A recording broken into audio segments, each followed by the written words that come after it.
अगर आप सभी को अच्छा लगे तो प्लीज़ लाइक करना, कमेंट करना और मेरे चैनल को सब्सक्राइब करना। नैहर छोड़त दुख होला, ससुरवा में नीको न लागे। नैहर छोड़त दुख होला, ससुरवा में नीको न लागे। ऐसन बाप राजा दशरथ के छोड़ली, ऐसन बाप राजा दशरथ के छोड़ली। छोड़ देहली कौशल्या महतारी, ससुरवा में नीको न लाग। छोड़ देहली कौशल्या महतारी, ससुरवा में नीको न लाग।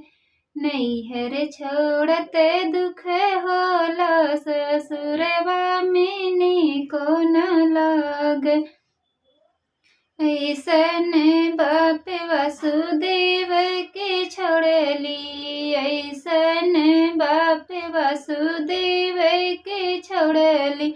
छोड़ देहली देवकी महतारी, ससुरवा में नीको न लाग। छोड़ देहली देवकी महतारी, ससुरवा में नीको न लाग।